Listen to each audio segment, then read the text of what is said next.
أعوذ بالله من الشيطان الرجيم بسم الله الرحمن الرحيم الحمد لله رب العالمين وبه نستعين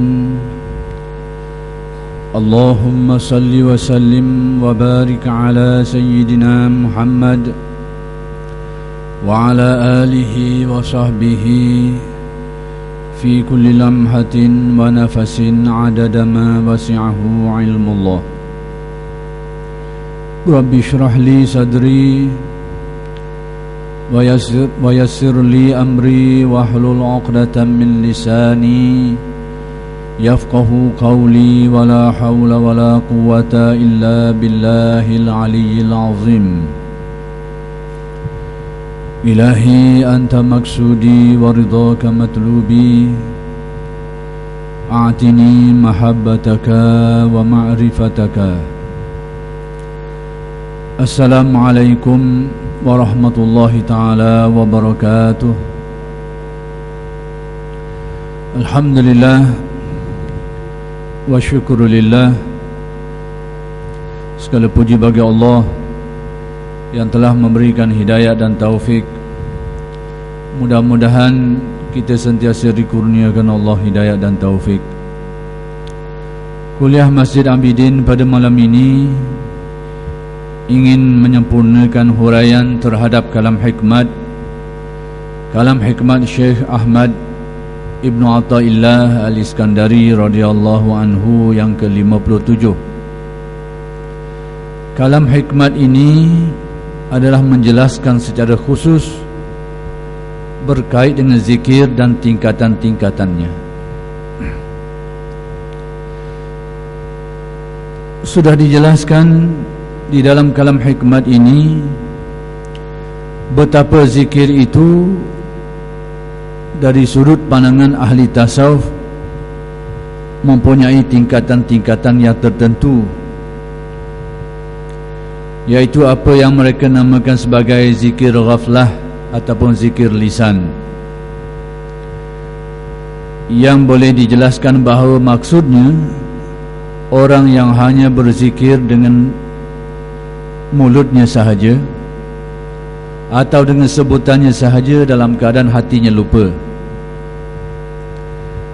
Jadi siapa saja yang begitu keadaan zikirnya, maka martabat zikirnya itu dikatakan sebagai zikir lisan ataupun zikir ghaflah. Sudah ada makna zikir dari segi sebutannya, sekalipun hati tidak ikut serta hadir dalam ingatan. Kerana zikir itu pada dasarnya terfokus kepada dua makna, yang disebutkan dan yang diingatkan. Yang sempurnanya adalah yang disebutkan itu disertai dengan yang diingatkan. Tapi hakikat sebenar zikir itu adalah yang diingatkan itu. Itulah hakikat sebenar zikir, sekalipun lisan tidak menyebutnya. Jadi secara yang lebih sempurnanya, bagi memenuhi maksud kalimat zikir itu, yaitu sebutan dan disertai dengan ingatan. Namun kekuatan ingatan ini berbeza-beza. Adapun sebutan serupa saja. Mungkin kalau beza pun dari segi lorak sikit, ataupun dari segi orang yang pandai tajwid dengan yang kurang sikit, lain sikit. Tapi hampir-hampir sama sebutannya, tidak jauh bezanya. Perbezaan hanyalah kecil saja. Tapi yang membezakan antara seseorang dengan seseorang adalah darjat ingatnya itu, darjat ingatan hati terhadap Allah Subhanahu wa ta'ala. Inilah yang menentukan perbezaan. Lalu ahli tasawuf dalam menjelaskan tentang perkara ini, mereka menyebut tentang tingkatan-tingkatan itu, yang sebenarnya untuk menjelaskan tahap kekuatan ingat hati seseorang terhadap Allah. Apabila seseorang berzikir dengan lisan tapi tidak disertai dengan kehadiran hatinya, zikir itu mereka namakan sebagai zikir lisan semata-mata. atau zikir ghaflah, lupa hatinya tapi ingat lisannya. Tetapi sekiranya zikir ini semakin meningkat dari tahap ingatannya sehingga hadir hatinya, maka zikir seseorang itu mula mencapai darjat yang mereka namakan sebagai zikir yaqazah. Zikir yang disertai dengan kesedaran hatinya, ingatan hatinya. Sekiranya ingatan itu menjadi lebih kuat, maka zikir itu dinamakan zikir yang dinamakan zikir hudur, hati yang ingat. Bahkan dikala lisan tidak menyebut pun, hati masih mengingat-ingatkannya, masih merasakannya, sekalipun dalam keadaan lisan sudah berhenti daripada menyebutnya, tapi hati masih ingat, masih merasai hakikat-hakikatnya. Jadi zikir semacam ini pada dasarnya dinamakan oleh mereka itu sebagai zikir hudur. Sekiranya ingatan itu menjadi lebih kuat sehingga ingatan itu melupakan yang lain, ingatan yang kuat dan melupakan yang lain, mereka namakan zikir seperti ini dinamakan zikir ghaibah. Zikir lupa kepada yang lain, semata-mata ingat hanya kepada Allah. Inilah sebenarnya hakikat zikir. Ingat yang melupakan kepada yang lain. Inilah kesempurnaan zikir. Inilah tingkatan tertinggi dalam zikir. Ingatan yang bulat terhadap Allah yang melupakan ingatan kepada yang lain, itu sebenarnya. Jadi ahli tasawuf membahagikan zikir dengan nama-nama ini adalah semata-mata untuk mudah faham bagaimana tingkatan ingatnya. Dan yang paling sempurna, ingatan yang bulat yang melupakan yang lain, itulah sebenar zikir. Jadi itulah yang ingin disampaikan oleh Syekh dalam kalam hikmat ini. Cuma ada beberapa perkara yang sebelum saya teruskan huraian terhadap kalam hikmat ini, ingin saya jelaskan dulu beberapa perkara yang kadang-kadang menimbulkan kecelaruan dan kekeliruan di dalam memahami perkara ini. Pertama sekali, tentang kedudukan zikir. Apakah merupakan suatu kedudukan yang dianggap remeh? Dan ada orang yang melihat seperti itu. Mereka melihatnya remeh, bahkan meremehkan orang yang melaksanakannya, dipersendanya, dipermainkannya, diperendah-rendahkannya, dan macam-macam lagi. Tapi sebenarnya bagaimana kedudukan zikir ini? Kalau Al-Quran jelas menyebut wala zikrullahi akbar, dan ingat kepada Allah itu, atas tafsiran ingat kepada Allah, saya tafsir atas perkataan itu saja dulu, tidak dengan tafsiran yang lain dari dimensi sufi. Ingat kepada Allah, kita yang ingat kepada Allah. Akbar adalah merupakan pekerjaan yang besar, agung, pekerjaan yang penting. Jadi ternyata Al-Quran sendiri meletakkan taraf amalan ini, bahawa ia adalah perkara yang penting, besar pekerjaannya. Bahkan kalau nak dilihat dari sudut jumlah ayat-ayat Al-Quran yang menyentuh tentang zikir, ternyata ditemui ratusan ayat, bukan sedua, bukan puluhan, ratusan ayat yang berkait dengan persoalan zikir ini dari pelbagai sudut, termasuklah suruhannya, termasuklah menyatakan kelebihannya, ehwal orang yang berzikirnya, dan macam-macam. Jadi diperkirakan ayat-ayat yang menyentuh tentang zikir jumlahnya ratusan ayat. Kalau sesuatu itu jumlahnya sebanyak itu, apa maknanya?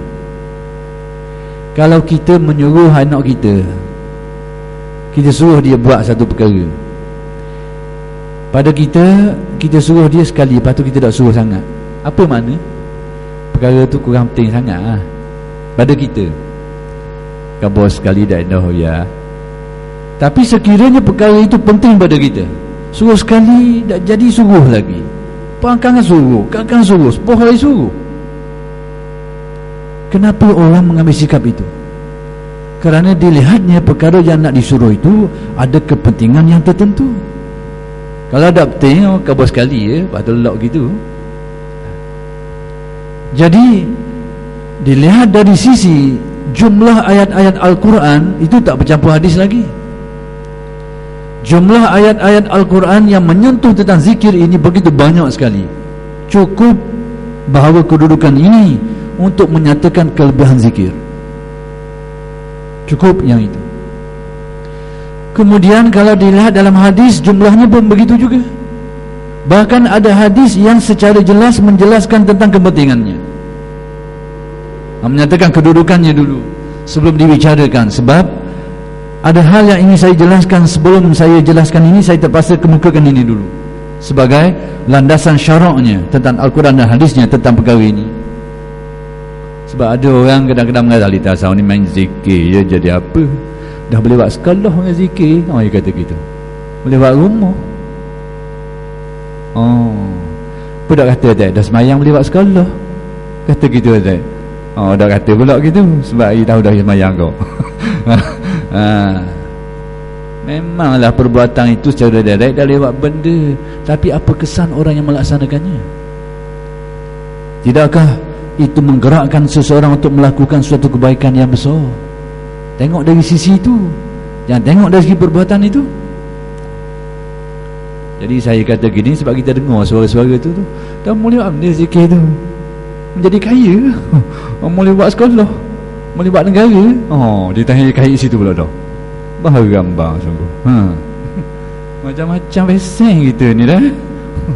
Kalau kita tak berakhir pun sudah lah, buat senyap sudah ada berakhir. Ni tu select situ, select sini. Tidakkah disedar itu sudah termasuk mana mempersendakan? Mempersendakan satu juzuk saja Al-Quran, tak tunggu kita persendakan keseluruhan. Satu ayat sudah cukup, sudah memadai. Jadi demikian. Ternyata baru dari segi hadisnya, ada orang tanya Nabi. Dia kata, "Ya Rasulullah, inna syara'i al-islami qad kasurat." Syariat Islam ini sudah banyak sangat dah, terlalu banyak. Lalu dia minta pedoman daripada Nabi, minta petunjuk daripada Nabi, supaya tunjukkan sesuatu amalan atashabbasu bih, aku dapat fokus, aku dapat lakukan dengan baik. Banyak dah lah honing banyak. Jadi bila banyak sangat kita ni, bila makanan banyak depan mata ni, pening juga jadi sedap hot sedua je. Bila banyak dah lalu, bila sedang-sedang tu sedap makan, banyak dah tidak memilih. Ni perangai kita. Jadi sahabat ni mengadu hal seperti itu. Syara'i al-Islam ini, syariat yang disyariatkan ini banyak, tapi diminta petunjuk dari Nabi supaya tunjukkan sesuatu amalan yang boleh ditekuninya. Apa jawapan Nabi? An yakuna lisanuka ratban bi zikrillah. Tu kunci Nabi beritahu, bahawa lidahmu itu basah dan ingat kepada Allah. Dan adalah beberapa hadis lagi. Dalam satu riwayat, ada orang tanya Nabi, ayu ibadillahi afdalu wa arfa'u darajatan indallahi yaumal qiyamah. Manakah di antara hamba-hamba Allah yang paling utama dan paling tinggi darjatnya di sisi Allah di hari akhirat nanti? Jadi yang ditanyakan oleh para sahabat ini bukan tentang amalannya. Yang ditanyakan adalah mengenai orang. Siapakah orang yang ada sifat-sifat tertentu di akhirat nanti, dia menjadi orang yang paling utama dan paling tinggi darjat di sisi Allah. Jadi sahabat ini tidak bertanya tentang amalan. Ada hadis lain, pertanyaan sahabat mengenai amalan yang paling afdal, dan ternyata jawapan Nabi berbeza-beza. Berbeza-beza jawapan Nabi. Ada yang menyebut tentang solat pada waktunya, berbuat baik kepada ibu bapanya, al-jihadu fi sabilillah, menyendiri dan beruzlah di tempat yang terasing, pelbagai hadis, dan menyatakan perbezaan. Kenapa perbezaan ini? Nabi dah ingat. Bila orang tanya sekali, jawab gitu, orang tanya lain, jawab lain pula. Begitu ke? Tidak. Pertanyaan ini ada sesuai dengan yang bertanya. Sebab itu fadail, hadis tentang fadail berbeza-beza, kerana latar belakang orang yang bertanya itu berbeza-beza. Inilah perlukan kepada fiqhu, perlukan kepada kepakaran, kemahiran tentang memahami nas. Tak cukup dia menghafal hadis saja, dia kena jadi faqih. Kalau dia orang jenis ahlul hadis yang menghafal saja, dia tak faham fiqh hadis tu, tentang hadis ni begini-begini, dia akan jadi guna. Ibarat orang yang tokai sayur tapi dah tidak masuk. Orang suruh dia buat tom yum, dia tak sebesar lada saja, dia cuba situ. Dia tak tahu nak ukur hak ni banyak mana, hak ni banyak mana, hak nak rasa ni guna, dia tak erti. Dia cuma milik je, lada ada, sawi ada, kobeh ada. Bila saya buat, dia curah lah ke dalam tu. Jadi ulama satu sisi, penghafal hadis sisi yang lain. Inilah yang timbul masalah ini. Jadi keilmuan ulama cuba diketepikan dengan didatangkan hadis-hadis atau menyatakan ini hadis. Ulama dulu petua tak tengok hadis ni ke? Tak tengok hadis ke? Lalu dibawalah kalam Asy-Syafi'i, idza sahal hadis fahuwa mazhabi. Bila hadis itu sahih, itulah mazhab aku. Semua hadis sahih Imam Syafi'i pakai. Begitu ke? Tidak. Ini nak khabar gitulah. Berlaku kelih hari ni timbul. Ni hadis ni. Tak boleh. Ulama-ulama ijtihad, ulama kena tolak. Ingat ke ulama ijtihad pakai otak dia je, pakai akal dia je.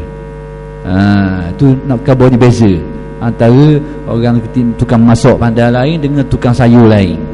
Pemilik sayur cerita lain. Dia milik memang dia banyak milik, dia masak dia tak reti. Kecuali dia pun reti juga. Tu memang yang lebih lah. Tu lebih dia. Nak kabarnya kelas hari ni, itulah yang menjadi masalah hari ni. Ni hadis ada ni, warna ni. Tolak ijtihad ulama. Itu masalahnya. Itu saya nak beritahu tadi. Perlu kepada keilmuan ulama.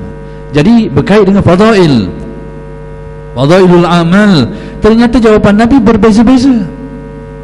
Adalah menurut latar belakang orang yang bertanya, berbeza-beza sekali. Tapi dalam kisah ini yang ditanya oleh sahabat bukan tentang amalan, tapi ditanya tentang golongan manusianya. Ayul ibadi afdalu wa arfa'u darajatan indallah. Siapa di kalangan hamba Allah ini yang paling afdal dan paling tinggi darjatnya di sisi Allah?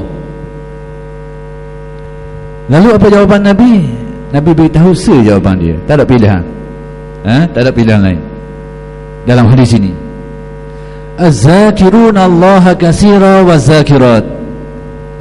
Orang yang banyak ingat kepada Allah, lelaki dan juga perempuan. Itu jawapan Nabi. Kadang-kadang bahasa komang je. Ingat kepada Allah jadi utama, jadi lebih, jadi tinggi darjat. Orang yang tengok selapis dia akan pandang gitu. Tapi orang yang tengok 3-4 lapis, dia akan nampak kelebihan ini. Itu yang saya nak ceritakan, itu nak terangkan ini. Ini sebagai dasar sebelum saya huraikan tentang kalam hikmah ini, supaya faham kenyataan ini dulu. Macam kita juga atas tidak uti, kita ambil pelak stokor tu kan besar sangat, suku kilo pun tak sampai pelak. Ke budak-budak tak ada harga, dia buat mengecung. Dia buat lepong bunyi ngecung yang mula-mula Ramadan ni bunyi ada benda gini ni. Dia reka tak sekarang, dia buat ngecung dia dah pelak kereta tu. Tak ada harga, teruk gitu je. Tapi bagi mekanik ini alat penting. Tak ada orang syuting ni kereta lah 3000 cc ke 4000 cc ke, tuang tu kena tolak kereta tu kalau tak ada ni stokor ni. Ia penting bagi orang yang tahu nilainya. Yang tak ada tahu nilai ke budak-budak dia. Ini serupa juga ni dalam bab ini. Saya nak mukadimahkan itu supaya orang faham kedudukan ini dengan sandaran syaraknya. Jadi Nabi beritahu itu, az-zakiruna Allah katsira wa zakirat. Orang yang banyak ingat kepada Allah. Kenapa? Ingat hati kepada Allah, dia akan mencetuskan pelbagai perkara.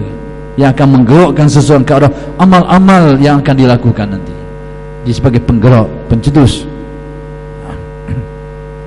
Jadi itu kalau kita lihat kepada hadis-hadis. Adapun kalam ahli sufi, ini memang sudah tentu. Memang mereka sepakat menyatakan kelebihan zikir ini.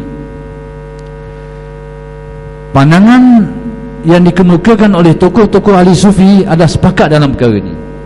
Al-Imam Al-Qushairi yang mewakili mereka itu, wakil, saya sebut salah seorang yang sebagai wakil kepada pendapat-pendapat ulama ahli tasawuf, Al-Imam Al-Qushairi. Imam ini dalam aliran, dalam keilmuan tasawuf merupakan salah seorang penulis dan menjadi tempat rujuk ahli tasawuf lah. Dia bukan saja alim di dalam ilmu tasawufnya, alim juga dalam bidang tafsir, dan bidang tarikh dan beberapa bidang ilmu lain lagi. Ini imam-imam ini mendahului Al-Ghazali sebelum tu lagi. Apa kata beliau tentang zikir sebagai mewakili kalam ahli tasawuf dalam risalah beliau ini? Dia kata az-zikru ruknun qawiyyun fi tariqil haq bal huwal umdah.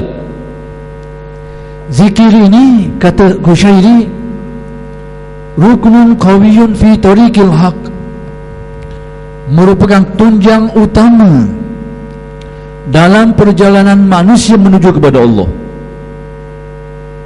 Tunjang utama, tiang seri, bal huwal umdah, tiang seri, tiang yang paling penting sekali dalam sebuah rumah tu, nunggu dia tu, kata Qushairi. Zikir itulah.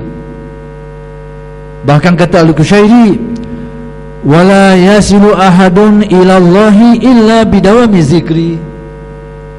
Bahkan seseorang itu tidak akan sampai kepada Allah dalam erti kata menurut faham ahli tasawuf, istilah ahli tasawuf, siapa ada siapa ni. Kerana perkataan siapa ada siapa, biasanya yang banyak bicara tentang perkara ni ahli tasawuf. Mereka ada istilah yang mereka namakan wusul dan ada maksud-maksud tertentu. Jadi kata Qushairi, seseorang itu tidak akan mencapai maksud ini, iaitu mencapai maksud sampai hatinya kepada Allah, kecuali dengan selalu berzikir, ingat kepada Allah. Ingat kepada Allah. Itu kalam Al-Imam Al-Qushairi yang mewakili ahli tasawuf. Kita nak tengok hak lain pula ke mana? Ada satu kitab yang ditulis oleh Al-Imam Ibn Qayyim. Saya sengaja sebut orang ini sebab apa? Beliau adalah murid kepada Ibn Taymiyah, orang yang selalu diguna pakai oleh golongan tertentu, bahkan dieksploitasi, bahkan disalahguna pun ada untuk menyatakan banyak aspek-aspek kekurangan tentang tasawuf ni. Selalunya dirujuk dari Ibn Taymiyah. Apakah benar atau tidak itu cerita lain, tapi ada segolongan manusia yang suka tepek situ tu. Kadang dia kata tak betul pun ada juga, tapi select situ, tepat dia select. Sengaja saya sebut Al-Imam Ibn Qayyim, murid kepada Ibn Taymiyah, dia tulis satu kitab namanya Al-Wabil Sayyib min Al-Kalimit Tayyib. Kitab ini taklah besar sangat kitab ni, tapi menghuraikan tentang zikir dari pelbagai sudut dan persoalan, tentang dalil-dalilnya. Yang difokuskan di sini adalah menghuraikan tentang fadail, tentang fadilat-fadilat dan kelebihan-kelebihan zikir ini. Kelebihan zikir. Jadi beliau di dalam karya ini menyatakan salah satu daripada kenyataan beliau di dalam kitab ini. Beliau kata, semua amalan-amalan agama, semua amalan-amalan agama disyariatkan oleh Allah adalah untuk melaksanakan zikir. Dengan erti intipati dari seluruh ibadah manusia itu adalah zikirnya. Solatnya, hajinya, puasanya, bahawa intipati dari seluruh ibadah-ibadah ini adalah ingatan hati terhadap Allah, kesedaran hati terhadap Allah. Itu hakikatnya, bahawa disyariatkan semua amalan ini untuk mendirikan zikrullah. Kalau tentang solat disebut dalam Al-Quran, aqimis solata li zikri, dirikanlah solat untuk ingat kepadaku. Jadi tujuan besar dari solat adalah untuk ingat kepada Allah. Tapi ada orang yang salah fakar sikit ayat ni. Bila hati sudah ingat kepada Allah, dah ayah mayang ingat dah siapa dah maksud. Dia bakal mendak gitu. Dia kata gini, kita nak pergi Kuala Lumpur naik kereta siapa dino tahu kereta tu. Dah mula balik ke benda bulldog kaki. Bukan nak berjalan ni nu, pusing-pusing situ sini. Tapi nak kabarnya ada segolongan orang lah. Dia kata siapa dah kita ni dah ayah dah gini ni untuk orang ramai je. Petua dah boleh pakai. Petua bahar gambang. Jadi demikianlah yang disebut oleh Ibn Qayyim. Orang rupa-rupanya tak sedar. Hari ni banyak orang timbulkan banyak persoalan, tapi rupa-rupanya persoalan-persoalan itu terjawab dan ditemui jawapannya di dalam karya imam ini. Salah satu contoh saya nak beri lain, contoh sikit. Ni bab zikir ni, bab solawat, bahawa menjadi tradisi akhir-akhir ni timbul isu ada orang menyalahkan salawat-salawat yang sudah masyhur, sudah diamalkan sekian lama. Bahkan beberapa salawat yang dinisbahkan kepada imam-imam An-Nawawi dan sebagainya, mereka ada salawat-salawat yang khas dinisbahkan kepada mereka, yang mana kalimat-kalimat salawat mereka ini memang tidak ada dalam hadis Nabi, tapi disalahkan atas dasar dikata ini bukan maksud. Hak boleh pakai ni hak ada hadis betul-betul je, tak ada boleh pakai. Rupanya tak sedar. Ibn Qayyim dalam satu karya yang ditulis khas mengenai salawat ini mengesahkan bahawa keharusan salawat yang tidak ikut sirah seperti yang sabit dalam hadis Nabi, memperbolehkannya. Anak kabarnya bahawa orang tak perasan bahawa imam ini ada boleh tentang itu. Dalam karya Jala Al-Afham, carilah kita ini. Jadi orang hari ni duduk balau salawat, boleh duduk salawat hak yang lain daripada kita dengar dalam semayang tu, salawat syifa ke salawat ni gua ni cerita salawat tu. Jadi hari ni timbul masalah sikit, tak boleh lah bid'ah lah. Rujuk kita Ibn Qayyim tu. Sebab apa? Ibn Qayyim murid Ibn Taimiyah. Tu orang dekat sekali tu. Jala Al-Afham.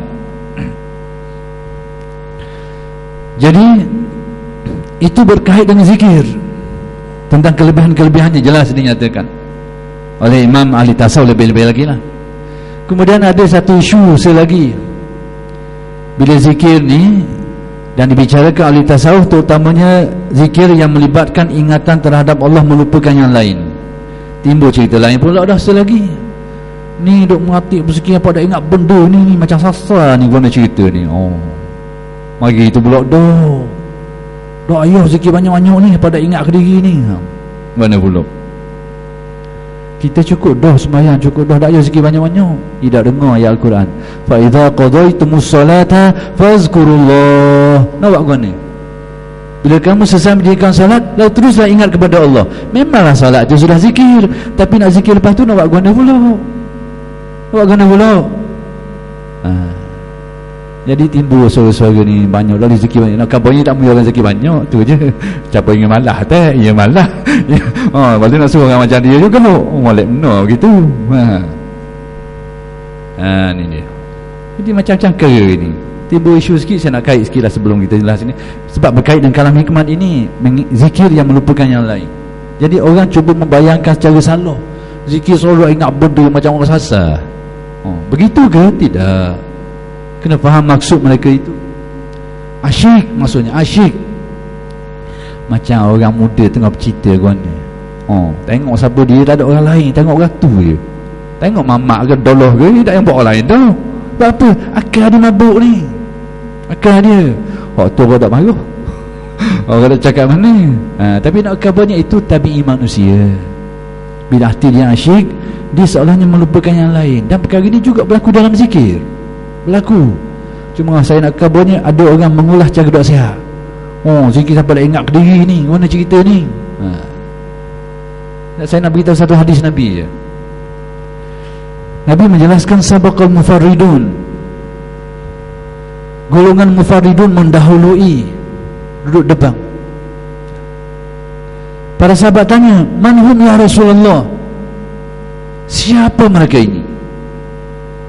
Ketika Nabi melalui satu bukit namanya Bukit Jumdan. Siru haza Jumdan. Jalanlah lalu ikut Bukit Jumdan ni. Lalu kata Nabi, sabaqal mufarridun. Golongan mufaridun duduk depan, di depan sekali. Lalu sahabat tanya, manhum? Sahabat dah berjelas maksudnya, siapa mereka ini? Lalu bagaimana huraian Nabi? Bagaimana penjelasan Nabi SAW? Al-mustahtiruna bi zikrillah wada'a zikru awzarahum hatta waradu yawmal qiyamati khifafan. Gimana ni? Kata Nabi, mufarridun yang dikatakan mendahului duduk depan tadi itu dijelaskan oleh Nabi, al-mustahtiruna bi zikrillah. Mustahtir dalam bahasa Arab, kalau digunakan perkataan lain, al-muli'. Bahasa kita kau orang yang dahagi, orang yang asyik gila-gila, tak ingat benda lain, dahagi sungguh ni. Itu al-mustahtiruna bi zikrillah, orang yang mabuk, bahasa mudah, orang yang mabuk ingat kepada Allah. Jadi perkataan mabuk tu duk comel sikit lah, tapi ahli tasawuf menggunakan istilah itu. Tapi bila dipakai dalam masyarakat, perkataan tu jadi tak molek. Mabuk, oh ada zikir sampai mabuk-mabuk, macam minum toddy. Jadi perkataan dia salah guna. Sebenarnya bukan maksud itu. Orang yang asyik galik, galik dia. Al-mustahtiruna bi zikrillah wada'a zikru awzarahum hatta waradu yawmal qiyamati khifafan, kata Nabi. Orang yang asyik ingat kepada Allah, yang mana zikir mereka itu bila menguasai diri mereka itu, melepaskan dan meringankan beban mereka itu, sehingga mereka ini pada hari kiamat nanti datang menghadap Allah dalam keadaan ringan. Ringan menghadap Allah. Tak banyak lekat kat kasta, tak banyak laju. Sebab apa?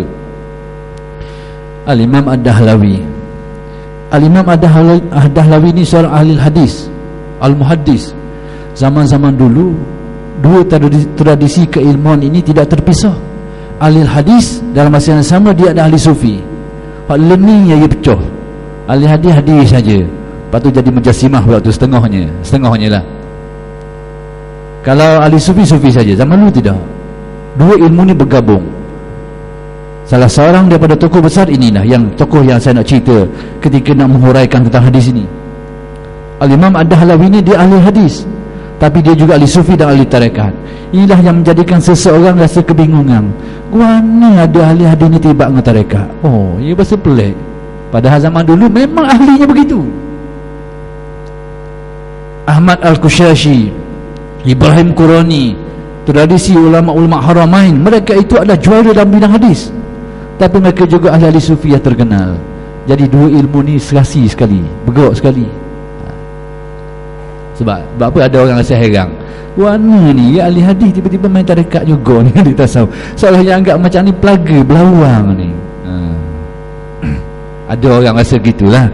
Tapi kita bahawa hakikatnya bahawa tradisi keilmuan dulu memang tidak terpisah dua perkara ni. Jadi apa kata Al-Imam Ad-Dahlawi? Kata Al-Imam Dahlawi, hati manusia itu bila dikuasai oleh zikir, lalu terpadam gelora nafsunya, gerakan nafsunya akan terpadam. Nafsu perangannya mendorong manusia ke arah kejahatan. Bila zikir menguasai hati, akan terpadam keinginan ini, lalu kecenderungan untuk melakukan keburukan dan kejahatan menjadi kurang. Kalau tidak terpadam satu persatu pun jadi kurang. Lalu bila kurang dorongan ke arah itu, maka kuranglah perbuatan buruk. Bila kurang perbuatan buruk, di akhirat nanti tak banyaklah hisabnya. Itu masuk ringan, kata Syah Waliullah Dahlawi. Pucanya situ, hatinya menjadi bersih, tidak didorong oleh dorongan nafsu, lalu banyak ke arah kebaikan, tak banyak terik ke arah kejahatan, banyak kebaikan. Bila dihisab, jadi ringan. Satu makna lagi berlaku di dunia, seperti yang berlaku dalam hadis Nabi, sabaqal mufaridun, golongan mufaridun duduk depan, jauh daripada orang lain. Sebab apa? Orang yang asyik berzikir, hatinya hidup dengan zikir, jadi ringan segala gerak amalnya. Sekiranya benar zikirnya itu, jadi ringan, produktif. Sekiranya benar zikirnya itu, dia akan jadi lebih rajin. Kalau jadi kau zikir, kau malah tak ada, dia dah kena lagi lah tu, kena gajah sikit lagi. Hak sebenarnya bila zikir tu mantap, menjadi lebih rajin, lebih bersungguh-sungguh, dan lebih tahan langsung. Itu Nabi kata sabaqal mufaridun, Sebab itu Al-Imam Ibn Qayyim dia berzikir dan pagi sampai ke cerah. Sebab pagi orang tanya sebab apa berzikir banyak kan ni. Aku kalau tak zikir ni aku tak boleh nak nulis. Seolahnya kekuatan minda aku sehingga aku boleh menulis banyak ni adalah berkat daripada zikir yang aku amalkan sampai ke cerah tu. Itu komentar daripada Ibn Qayyim. Jadi demikianlah bahawa hakikatnya hati yang asyik itu sabit dengan nas hadis galik. Cuma orang kita salah tafsir sikit, sebut mabuk. Orang dengan mabuk orang faham lain lalu. Ingat mabuk, ingat ada sedar ke diri macam orang ising. Tu cerita lain. Ni kita tak bercakap about ising ni. Ising ni dah kena cara macam orang salah. Sekalipun dia berzikir, tidak dinafikan berlaku kes-kes semacam ini. Sebenarnya salah petua, salah pedomang, salah aruh waya lain. Waya tu tak betul, pasti dia kata dicapur kepala, meletup. Kalau waya tu betul, insya-Allah tak akan jadi gitu. Sebab tu dalam bab ini kena belajar dengan ulamanya, merujuk kepada ulamanya. Jadi demikianlah beberapa perkara yang saya rasa nak jelaskan dulu. Lagi nak cakap bahawa pasal gini ni ada ke zaman dulu? Zaman-zaman sahabat Nabi dulu ada ke pasal gini? Perhatikan bahawa bagaimana ehwal ibadah imam-imam para sahabat dan imam-imam mujtahidun dulu. Mereka itu tekun beribadah, sehingga banyak kali diriwayatkan bahawa melibatkan ramai orang, bahawa mereka itu solat subuh dengan wuduk solat isyak, ratusan rakaat setiap malam. Dah mana boleh jadi gitu? Tidak lain kecuali kerana hatinya ingat bulat kepada Allah, menjadikan semua jadi ringan. Hal ini dalam dunia sufi dinamakan ehwal. Tapi oleh kerana mari dah si kenal ni, saya akan jelaskan, saya akan sempurnakan huraian ini insya-Allah pada kuliah-kuliah yang akan datang. Sekianlah saja aku qauli hadza wa astaghfirullahal azim li wa lakum. Assalamualaikum warahmatullahi taala wabarakatuh.